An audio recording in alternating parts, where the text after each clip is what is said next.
Boa tarde, pessoal. Eu sou a professora Heloísa. Eu sou professora de arte. Então, vanguardas europeias do século XX, contexto histórico-tecnológico que possibilitaram o seu surgimento. Ter um contexto histórico. Então, desde a arte primitiva, né, o homem costumava construir um rosto de uma forma simples, em vez de copiar um rosto verdadeiro. Então, pensando na origem da arte, a gente não começou com essa visão de que a arte deveria imitar o mundo real, de que toda manifestação artística deveria ser tão naturalista quanto uma fotografia. A arte primitiva, ela construía rostos a partir de formas super simplificadas. A arte grega e romana desenvolveu vida nessas formas. Então, a arte grega e romana vai começar a dar formas mais parecidas com as formas naturais, né? Mas a Idade Média, ela usa para contar a sua história sagrada e ela faz representações humanas reconhecíveis, porém ela não tem aquela preocupação da proporcionalidade e tal que os gregos tinham, né? Nós podemos ver que as coisas do período da Idade Medieval, assim, da Idade Média, são umas coisas mais distorcidas. O que importava na Idade Média? Era contar a história sagrada. Então, essa imagem, não temos esse exemplo. Tem sim, a mão tá maiorzinha aqui, ó. O que importa é a imagem, é a mensagem que eles querem passar, não a perfeição, a ser parecido com a natureza, né? Então, vocês podem ver que o Jesus abençoando, na maioria das obras, ele vai ter a mão maior no período medieval, porque é o gesto da bênção que vale, é o que eles querem passar, tá? São as formas mais distorcidas, mais achatadas. Os gregos e romanos tinham um domínio grande, assim, da técnica de parecer naturalista, mas na escultura, né? Então, a pintura ainda não tinha essa noção de frente e fundo, de claro e escuro, não sabiam dar volume com luz e sombra ainda. E nem queriam, né? Aí nós vamos vir aqui para a questão do Renascimento, aí aqui eles querem fazer a forma mais naturalista do mundo no Renascimento, eles fazem frente, eles fazem fundo, tem chiaroscuro, fazem todas as descobertas para as pinturas parecerem fotografias, porém, fotografias idealizadas, as coisas são muito mais bonitas na pintura do que elas são na vida real, né? Então, por muito tempo, né, a gente tem esse paradigma, né, da arte como bela, no sentido de imitar o natural, porém idealizando, deixando mais bonito. E aí essa coisa vai acontecer primeiro no Renascimento. No começo tudo parecia correr bem, perspectiva científica, esfumato, cores venezianas, movimento, expressão, somasse aos meios de que o artista dispunha para representar o mundo à sua volta. Mas cada geração descobriu que ainda existiam suportes das convenções, os quais fizeram os artistas aplicar formas que tinham aprendido em vez de aplicar o que realmente viam. Meu Deus, o que isso quer dizer? Isso quer dizer o seguinte, eles aprenderam a aplicar sombra, por exemplo, de uma forma extremamente artificial. Eles aplicavam a sombra nas obras, não do jeito que eles viam, eles aplicavam do jeito que eles tinham aprendido. Por exemplo, eles ainda faziam a sombra usando cinza, usando preto, eles ainda não enxergavam as sombras coloridas, tá? E foi a partir dessa visão de que eles estavam fazendo o que eles tinham aprendido e não o que eles viam, então não era tão natural assim, né? Que vão surgir novos movimentos questionando as convenções da academia. E o primeiro deles, claro, vai ser o nosso queridinho impressionismo. Bom, o impressionismo, ele vai perceber as sombras coloridas, ele vai perceber a incidência da luz, né? E, assim, fala-se que o impressionismo é a primeira vanguarda moderna, são os primeiros grandes rebeldes que vão quebrar os paradigmas da academia. Mas, na verdade, eles estão tentando melhorar a técnica da academia. Eles estão tentando perceber coisas que a arte acadêmica, que a arte anterior não percebia. Por exemplo, a questão das sombras, que vai ser o principal foco, né, dos impressionistas. Os rebeldes do século XIX propuseram-se fazer uma completa limpeza de todas essas convenções, uma após a outra. Todas foram atacadas, até que os impressionistas proclamaram que seus métodos lhe permitiriam representar na tela o ato da visão com exatidão científica. A exatidão científica no quesito das cores, não necessariamente das formas, até porque eles vão questionar a questão dos contornos, né? porque os objetos na vida real não são contornados, as pessoas não têm uma linha preta em volta, né? Quando nós entramos na Idade Moderna, séculos XV e XVIII. Bom, considerado de 1453 até 1789, quando a eclosão da Revolução Francesa, né? A Idade Moderna acaba com a eclosão da Revolução Francesa. Compreende o período da invenção da imprensa, os descobrimentos marítimos e o Renascimento. Forçou os artistas a procurarem um novo mercado. Não resultou numa súbita ruptura, se apoiava em encomendas passadas predominantemente pela aristocracia abastada. Em fins do século XVIII, esse terreno comum começava a ceder. Gente, como assim, né? Que coisa confusa. Idade Moderna, mas Renascimento não é meio clássico? O que está acontecendo? A arte moderna não é necessariamente na Idade Moderna, tá? A arte moderna, na verdade, ela acontece durante um bom trecho dentro da Idade Contemporânea. Então, assim, não necessariamente tudo que está dentro da Idade Moderna é arte moderna e tudo que está dentro da contemporânea é só contemporânea. Então, assim, uma nomenclatura não está diretamente relacionada com a outra, tá? Quando começa a Idade Moderna, ela vai começar na questão do Renascimento, tá? Então, a partir do Renascimento já é considerado Idade Moderna, porém, o Renascimento tem nada a ver com as vanguardas, né? É uma arte completamente diferente. A Idade Contemporânea, né? A partir da eclosão aí da Revolução Francesa, 1789 até os dias de hoje, é considerada a época realmente moderna da arte. Então, a arte moderna, ela vai tomar um impulso aí, bem a partir da Idade Contemporânea, né? A Revolução Francesa deu um enorme impulso para a pintura de temas heróicos. Então, aí, nós vamos ter alguns representantes que, junto com o trabalho dos impressionistas, vão começar a dar novos ares para a arte, a dar uma fugida ali daquela pegada do Renascimento. O Jacques-Louis David, ele era o pintor oficial do Napoleão. E o que as pessoas adoram na arte mais antiga, né? Eles adoram idealizar, adoram, né? Então, ele pintava cenas que fossem a favor do Napoleão, né? Por exemplo, aqui nós temos o Marat assassiné. O Marat foi esfaqueado. Ele foi, muito esfaqueado. Essa cena devia ser extremamente violenta, essa cena devia ter muito sangue. Mas o Jacques-Louis David, ele precisava causar comoção com essa obra, já que o Marat era do lado do Napoleão, né?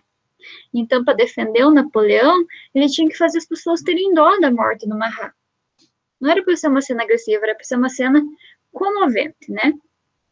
Então, aí, o David, ele vai idealizar pra caramba a morte do Marat, no sentido de que ele vai ter uma técnica parecida com a do Renascimento? Vai, porque ele é neoclássico, ele vai retornar aos princípios gregos e romanos e tal. Tem toda aquela coisa técnica, mas quais são as características próprias desse neoclássico, desse período? É você transformar os personagens em heróis para aproximar eles do público, tá?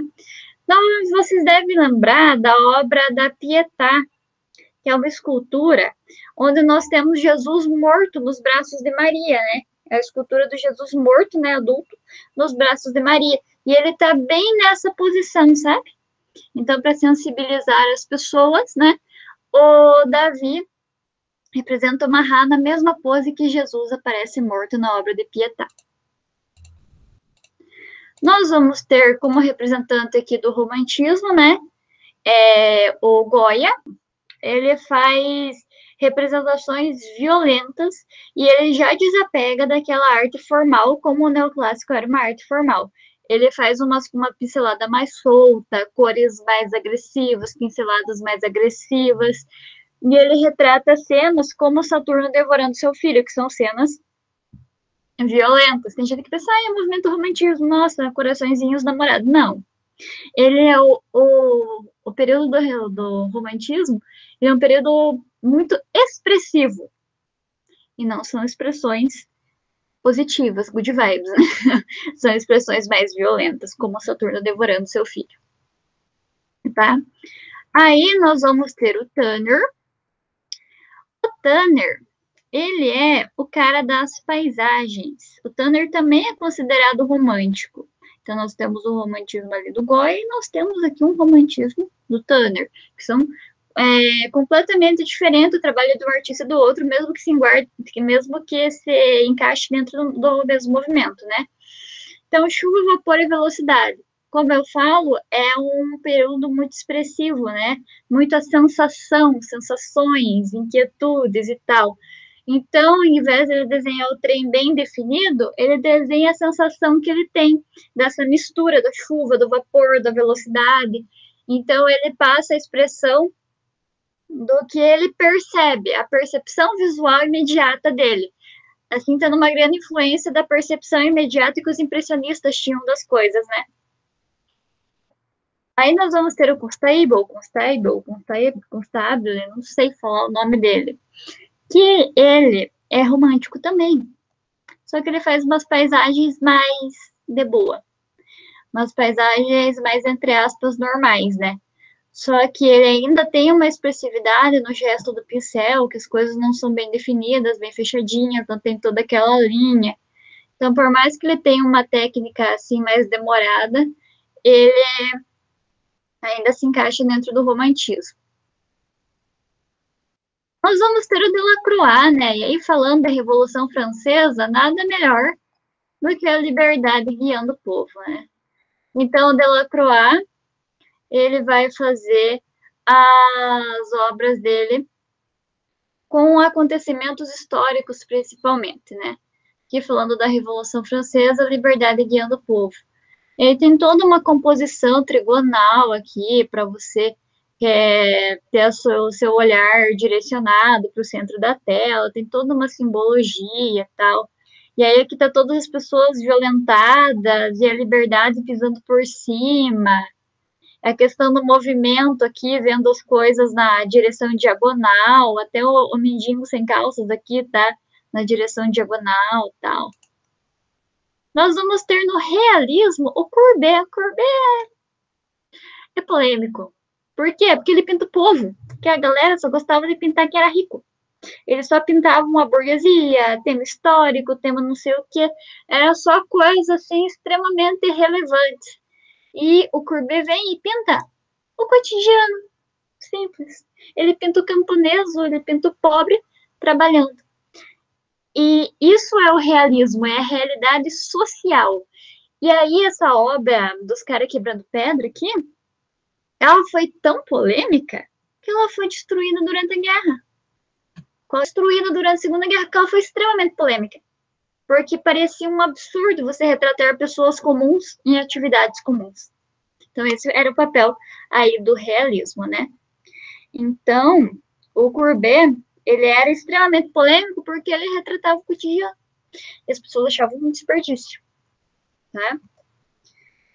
Aí, o que nós vamos começar a brincar aqui para chegar mais perto das vanguardas? Gente, isso que eu tô falando ainda não é vanguarda, é o caminho que nós estamos seguindo para chegar nas vanguardas. Esses são movimentos, né? Vai acontecer a Revolução Industrial.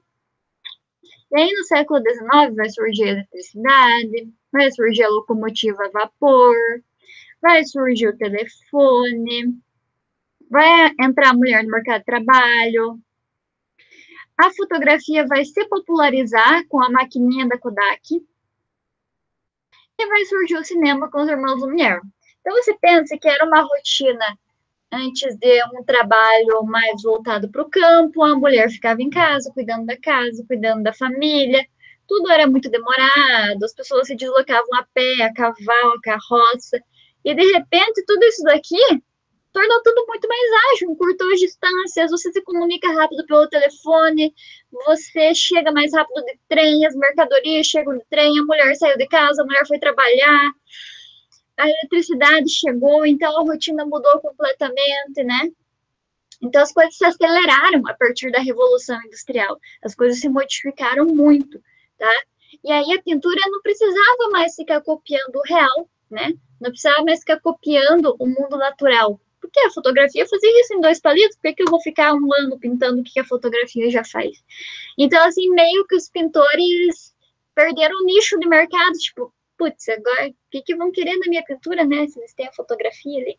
faz o mesmo serviço mais rápido, né?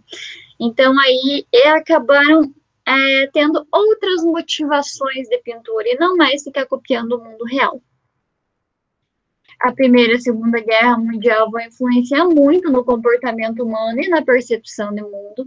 Vocês vão ver que vai ter diversas vanguardas criticando a questão das guerras, em especial o dadaísmo, né?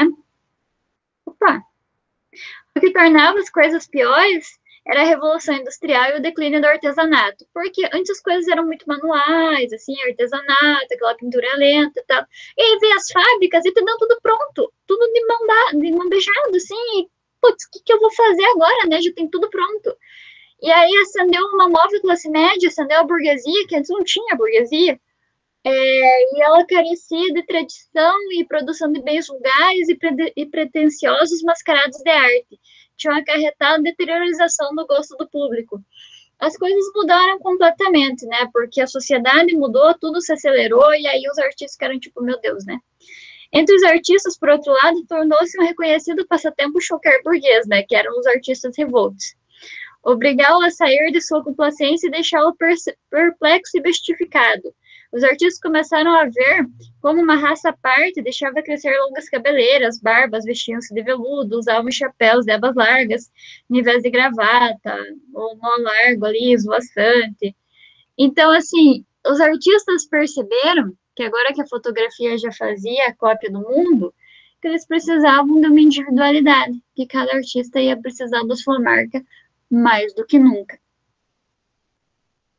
E aí nós vamos ter o impressionismo, né?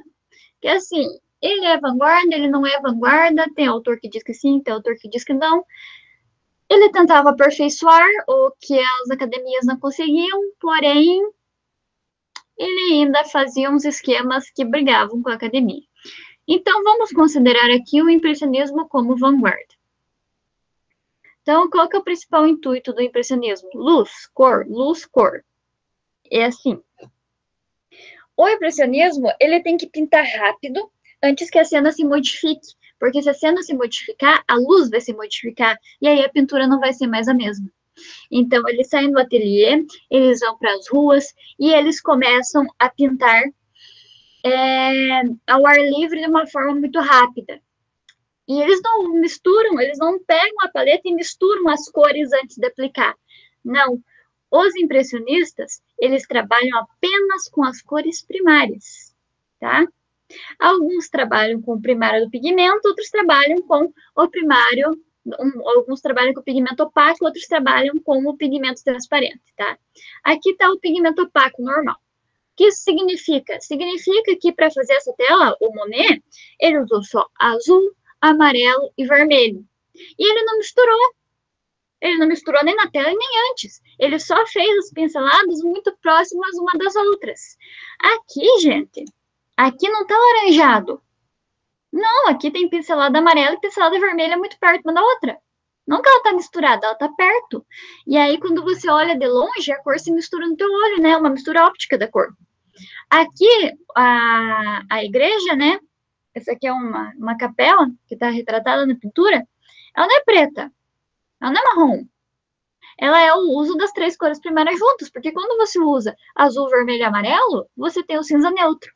Então, vocês podem perceber que aqui tem um pouquinho de verde, mas não é verde, é azul com amarelo um perto do outro, tá? Então, essa é a pegada do impressionismo. O Manet, ele é um impressionista, mas ele é completamente diferente do Monet. Em que sentido? O Monet, ele ficava na paisagem, aquela paisagem mais riscada e tal, como vocês viram ali o Crepúsculo de Veneza, né? E agora, o Manet, ele é mais polêmico pela questão dos temas que ele retrata. Ele tem todo esse trabalho aí da sombra e tal, e ele usa todas as cores, tá? Nós temos artistas e artistas dentro do movimento, né? Mas, assim, quando você cai numa prova, assim, perguntando no geral sobre impressionismo, você fala essa coisa de usar as três cores, fala da luz e tal. A principal coisa, quando cai em prova de vestibular sobre impressionismo, é falar da percepção da luz, tá? Por mais que tenham vários artistas que façam coisas diferentes, eles sempre pensam mais no Monet mesmo. Então, aqui, o Manet, ele é polêmico por causa dos seus temas, tá? Aqui o almoço na relva são dois homens casados, conhecidos na sociedade, que estão almoçando na relva com duas prostitutas. Então, isso daqui causou um escândalo, um escândalo, um escândalo, porque os caras eram conhecidos. Nossa, então fez um caos. E aí ele foi expor na primeira exposição impressionista e ele foi renegado. E aí ele pegou esse quadro e foi para outro lado da rua com os outros artistas impressionistas e fizeram a exposição dos rejeitados. Tá? Aí o que acontece? Toda essa trama aí de Revolução Industrial e tal, vai vir para cá, nas embalagens de chá, a gravura japonesa. E aí nós vamos falar aí da gravura japonesa, o principal influenciado vai ser o Lautrec. Ele é muito conhecido por fazer as litografias dos cabarés, né? Ele fazia principalmente do Moulin Rouge, influenciado pela gravura japonesa. E ele fazia em litografia, né? Litografia é um formato de impressão, né? Um formato de gravura. A lito é gravura feita com pedra. Nossa, é um processo bem complexo, né? A litogravura. Nós vamos ter o Cézanne. O Cézanne, ele vai ser um cara aí do pós-impressionismo. E o Cézanne, ele quer geometrizar as formas. Ele quer mostrar mais de um lado ao mesmo tempo. Mas ele ainda não consegue. Ele começa a geometrizar, mas ele ainda sofre. Sendo assim, o Cézanne, ele vai ser a principal influência lá para o cubismo, lá para frente, tá?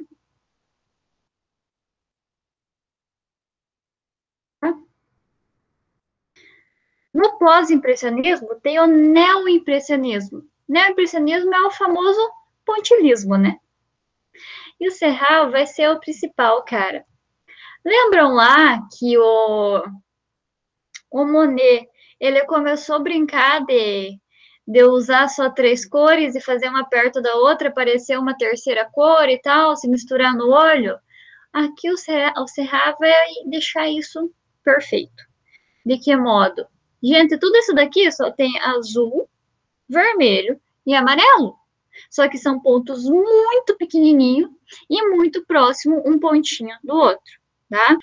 Se você for dar zoom, eles não têm rostos definidos. Se você der zoom, esse gramado que vai sumir, você vai enxergar várias bolinhas vermelhas, várias bolinhas amarelas e bolinhas azuis, não vai enxergar o verde, tá? Eu quero deixar a grama na sombra, a grama mais escura, eu tenho mais bolinha azul. Eu quero deixar a grama mais clara, a grama tá no sol, eu tenho mais pinguinhos de amarelo, tá? Então, é tudo constituído só a partir de três cores. Outra a gente vai lidando assim. Deixa eu apresentar de volta na janela. Aí. Então, aí, dentro dos pós-impressionistas, nós vamos ter os mais importantes aqui, né? Dentro do pós-impressionismo, nós vamos ter o Serrat, né, com o pontilhismo. Vai ter o Lautrec, que vai ter os cartazes lá do Moulin Rouge e tal. Vai ter o Cézanne, que vai tentar geometrizar a forma, mas não vai conseguir.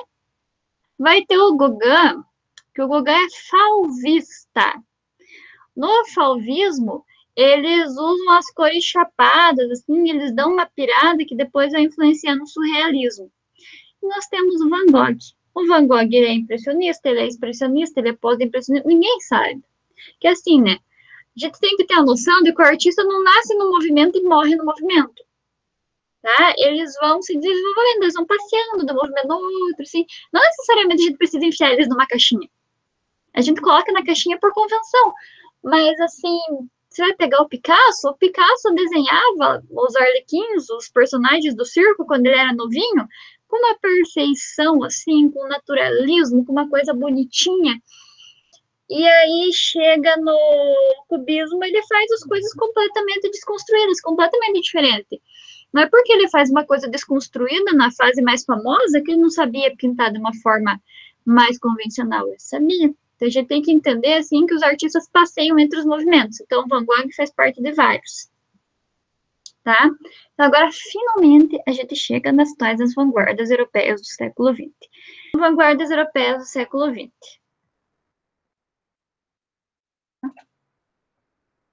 O fauvismo ou fauvismo e fauvismo é a mesma coisa, tá?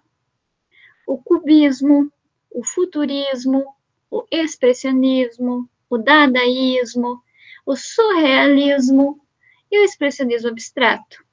Assim, a gente não consegue colocar uma ordem cronológica bonitinha, porque não é assim, hoje até meia-noite é fauvismo, amanhã, quando acordarmos, seremos cubistas. Não, gente, o troço vai se entrelaçando, e acontece ao mesmo tempo, em lugares diferentes. Nós estamos falando de Europa, não estamos falando de uma cidade, nós estamos falando de diversos países, de um lugar enorme, tá?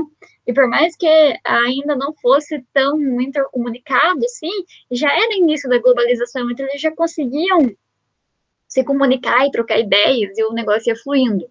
Assim, tentando fazer uma linha do tempo, não necessariamente que seja tão exato. Por 1905, nós temos o fauvismo, 1907, nós temos o cubismo, 1909, futurismo, 1912, expressionismo, 1916, dadaísmo, 1920, surrealismo, e 1940, o expressionismo abstrato. Então, aqui, fauvismo, cubismo, futurismo, expressionismo, dadaísmo, surrealismo e expressionismo abstrato. Então, aqui a gente vai falar de fauvismo, nós vamos ter como principal representante o Henri Matisse. O fauvismo, ele tem como principal intenção a primitivização das formas. Ele quer tornar as formas e as cores primitivas. Perceba que as formas são tão primitivas quanto as formas pré-históricas. E as cores, elas são chapadas, né? O que é uma cor chapada? Uma cor chapada não tem luz e sombra. É um negócio ser pintado de uma vez só, igual pintar a parede. Tá? A noção de frente e fundo, ela se confunde, ela se esmaga, é uma coisa realmente primitiva, ele não tem uma preocupação de luz e sombra para fazer um chiaroscuro, para fazer um troço assim, ele acaba brincando aí com teoria da cor, e, por exemplo, nós temos uma teoria da cor aí que é a cor complementar, que se você coloca o azul e o vermelho um perto do outro, o azul vai para trás e o vermelho vem para frente, então é um dos efeitos, então ele dá uma explorada assim, nos efeitos das cores. Por isso que nós temos a sensação do azul ao fundo e como eles têm um tom avermelhado, eles estão mais para frente. Mas como não é um vermelho tão vermelho, é um vermelho meio marrom, o negócio meio que se confunde um pouquinho, tá? Então, fauvismo, cores intensas, cores chapadas, primitivismo das formas e teoria da cor. Picasso, essa obra ela é considerada o estopim, assim, o começo do cubismo, e, ao mesmo tempo, ainda não é considerado cubismo, ainda fala que é da fase rosa, do Picasso, tem toda uma crítica, mas é assim, é uma obra marcante do início do cubismo, tá? O que acontece? Qual que é a principal influência do cubismo? Vocês percebem que na vanguarda, né, aí, nessas vanguardas do século XX, nós vamos ter simplificação da forma em praticamente tudo. E qual que é a principal influência da geometrização da forma e da simplificação do Picasso? As máscaras africanas. A partir da visita a uma exposição da arte africana, né, o Picasso vai se sentir influenciado pela essa geometrização e simplificação das formas e vai começar a colocar em suas obras, tá? E aí, além da geometrização, você percebe que o cubismo ele quer representar vários aspectos ao mesmo tempo. Ao mesmo tempo que ela está de frente, ela está de lado, ela está de costa, tá? Então, aqui, nós temos máscaras africanas bem definidas nessas duas moças aqui. Percebam que elas são prostitutas, elas estão abrindo a cortina do show aqui, tá? Nós podemos perceber assim, ó, os olhos da maioria delas tá de frente e o nariz tá de lado. Aqui o olho tá de lado, tal, mas assim, ó, olho de lado, olho de frente, nariz de lado. E aí aqui ela tá com a cabeça para trás, como se ela fosse a Annabelle virando 360 graus e tá com o corpo inteiro de costa, ó. Ela tá com o corpo inteiro de costa e com a cabeça para trás. Então, ele quer mostrar vários ângulos ao mesmo tempo aí dentro do cubismo. E o cubismo é um troço que dá para aprofundar, porque daí vai ter o cubismo sintético, vai ter o cubismo analítico, então vai ter toda uma diferença. Aqui ainda é cubismo analítico, né? Quando ele tenta representar todos os ângulos ao mesmo tempo. Desenvolvendo mais aí o cubismo, as obras vão ficando irreconhecíveis. Elas vão, eu quero começa a colocar tanto ângulo ao mesmo tempo que não dá para entender mais nada. E quando não dá para entender mais nada, ele vai entrar no cubismo sintético. E aí, no sintético, nós vamos pegar e começar a colar coisas, a colar objetos nas obras de arte. O futurismo, tem o Giacomo Balla, né, que é um representante bem forte. O futurismo, ele é a favor da aceleração das cidades, da fábrica, ele é contra a parte da pintura e da escultura. Ele quer representar essa velocidade das cidades e da industrialização nas obras de arte. Então, você pode ver que o rabinho do cachorro, ele está representando todo o percurso que ele faz enquanto balança, e os pés e a corrente, e dá uma dinâmica, né? Então, ele quer representar a velocidade das cidades dentro das obras de arte. Então, essa repetição das formas é para representar a velocidade da revolução industrial dentro do futurismo, tá? O grito, né? Edvard Munch, o grito, obrinha aí clássica, conhecida pra caramba. O que é isso, gente? O expressionismo, ele representa os horrores da guerra. No sentido de que nós temos a descrição, né, dessa obra, que o Munch fala, que ele estava caminhando com dois amigos, e os dois amigos acabaram ficando um pouco para trás, e ele sentiu um céu avermelhado, e ele lembrou dos horrores da guerra, das mortes a queima-roupa e tal. E ele falou que ele sentiu um forte impulso da natureza e que ele via o céu como o sangue das mortes da guerra. E aí ele faz essa expressão de pavor, de assustado, que ele, nossa, que ele tem ali uma emoção muito forte naquele momento, pensando em tudo aquilo. Então, assim, o expressionismo, ele expressa emoções ligadas à morte, à melancolia, ao sofrimento. Ele é uma crítica muito forte às emoções que vêm atribuídas às questões da guerra. E, assim, os dois amigos que estavam ali atrás, eles nem viram que o cara estava entrando em desespero. Tudo isso, toda essa reação, toda essa descrição que ele traz da obra de arte, ele estava sentindo por dentro. Ele estava sentindo nele. Mas ele não estava expressando ali na hora. E aí depois ele expressa na pintura tudo aquilo que ele sentiu naquele momento, todos aqueles sentimentos ruins, né, relacionados a essas questões de guerra, tá? E aí o grito, muita gente não sabe, acho que só tem uma, mas é uma série, tem 4 pinturas do grito, algumas a óleo, outras de giz pastel no papel, tá? Tem várias coisas. A questão do dadaísmo também é sobre a guerra, tá? O que acontece? O dadaísmo, ele pensa assim, cara, a galera tá morrendo a queima-roupa na guerra. Eles estão matando uns aos outros, eles nem sabem quem é o outro. Eles estão matando em nome de uma causa que eles nem sabem direito que causa é. Eles estão matando a queima-roupa como se fossem nem animais fariam isso. E a população tá nem aí, estão lá na guerra, né? Estão lá. Tipo, as pessoas não estavam chocadas com toda aquela mortalidade da guerra. E ele ficava, viu, do Champ, ele era um cara que ele ficava, meu Deus, como vocês não estão chocados com isso? As pessoas estão morrendo e vocês estão nem aí, né? E aí ele decide chocar as pessoas. Aí ele faz uma crítica que é o seguinte, ele mesmo era o crítico do museu que recebeu o urinol, tá?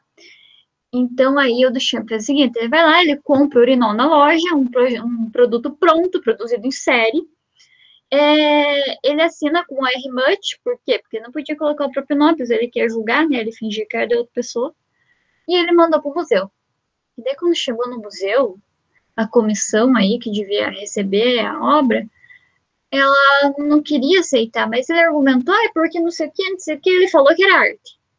E o Murnau, né, o Mictório, entrou no museu. Entrou no museu com o nome A Fonte, em 1917. E a população foi a loucura. Tipo, meu Deus, como assim? Por que tem um mictório dentro do museu? O que isso está fazendo aqui? Por que isso é arte? E não sei o que, virou um rebuliço e virou um caos.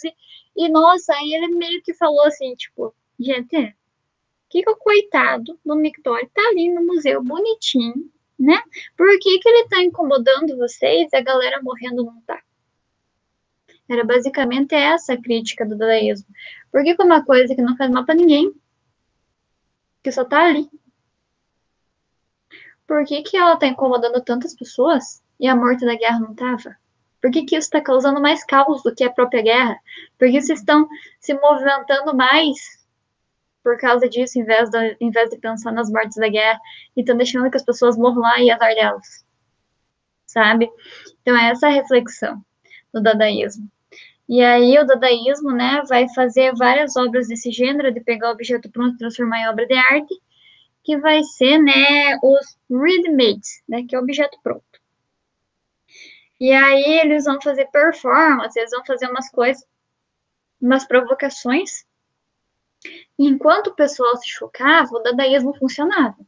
Quando o pessoal parou de se chocar, quando o pessoal já ia para ver os próprios absurdos, já ia porque gostava de ver os absurdos, aí o movimento acabou. O movimento se matou nele mesmo, assim, no sentido de que se não choca mais, não tem mais por que existir. Os dadaístas não se consideravam artistas, de jeito nenhum. Eles se consideravam provocadores, eles queriam causar reflexão. O Duchamp jamais considerou que o Mictório era realmente uma obra de arte. Ele jamais se chamou de artista, tá? Eles consideravam o dadaísmo uma provocação. Tanto que o nome dadaísmo, eles pensaram, ai meu Deus, né? Que nome que nós vamos dar para esse fervo que nós estamos fazendo? E aí vai o Tristan Tzara. Tristan Tzara é o cara da literatura, né? É o que escreve o manifesto Dada.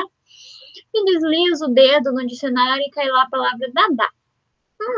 Dada significa uma deleite, significa cavalinho de pau, um brinquedo, não sei o quê. Significava várias coisas nada a ver. E eles falaram, nossa, perfeito. E colocaram o ismo porque é o nome das vanguardas. Então, assim, eles estavam debochando ao mesmo tempo que eles estavam causando reflexões. Eles não se consideravam artistas, eles se consideravam pessoas que estavam causando reflexões em torno dos acontecidos da guerra, tá? Eles eram homens que se isolaram em Zurique, na Suíça, para não participar da guerra e começaram a fazer esse movimento para refletir sobre o que estava acontecendo. Aí nós vamos ter o Salvador Dalí com a persistência da memória, né? Vai participar dentro do surrealismo, tá? E aí o surrealismo, ele tá ligado com a psicanálise. Psicanálise é o inconsciente, o subconsciente, os sonhos. Então, você devia representar as coisas que estavam ocultas dentro do ser, tá? Então, para pintar, eles faziam sessões de hipnose, e eles pintavam os delírios que eles tinham dentro da hipnose. Eles pintavam sonhos, eles pintavam impulsos do seu subconsciente a partir da teoria da psicanálise do Freud. Do Freud. Cada um fala de um jeito. Escreve Freud, as pessoas falam Freud, tá? Então, a representação aí do surrealismo é da questão do acessar o subconsciente, tá? Você não podia fazer uma pintura dessa de forma consciente, seria uma trapaça. Devem ter feito, mas não era o ideal. O expressionismo abstrato, ele está relacionado aí, principalmente com o quesito de Segunda Guerra, né? E ele é uma expressão extrema. Ele esticava tecidos enormes, assim, tecidos de 3, 2, 6 metros no chão. E ele pintava espirrando a tinta. Ele espirrava a tinta com o pincel, de repente ele jogava o balde inteiro, de repente era uma expressão total e totalmente abstrata. Paulo que era, nossa, cara muito diferentão, tá? Então, a arte moderna, ela se caracteriza pelo gosto da novidade. Não é só um gosto pela novidade. Ela recusa o passado acadêmico, que é considerado o ideal, por exemplo, uma Mona Lisa da vida, em uma posição ambivalente de uma arte ao mesmo tempo da moda, ao mesmo tempo ela é efêmera, né? Ao mesmo tempo o movimento se acaba, como a dadaísmo se acabou nele mesmo, e substancial, ao mesmo tempo que seus registros ficam pela eternidade. E vocês percebem que sempre está relacionado com algum tipo de crítica social. Os movimentos das vanguardas do século XX, elas estão muito relacionadas aí com críticas sociais. As exposições acontecem à margem dos locais oficiais, porque quando surgiam esses movimentos, eles eram movimentos muito chocantes para aquele momento histórico. E eles eram, na maioria das vezes, renegados. Tipo, os centros especializados de arte não aceitavam, né, os movimentos modernos, aí, principalmente os de vanguarda de primeira. Em outras palavras, eles acabaram abrindo um mercado de arte dependente daquele convencional que já existia. Assim situada, né, a arte moderna é característica de um período econômico bem definido, o da era industrial, tá? Que foi realmente a industrialização que mudou a vida das pessoas, né? Que mudou o jeito de viver, que mudou tudo. Do seu desenvolvimento, do seu resultado extremo em sociedade de consumo, porque tudo virou consumo.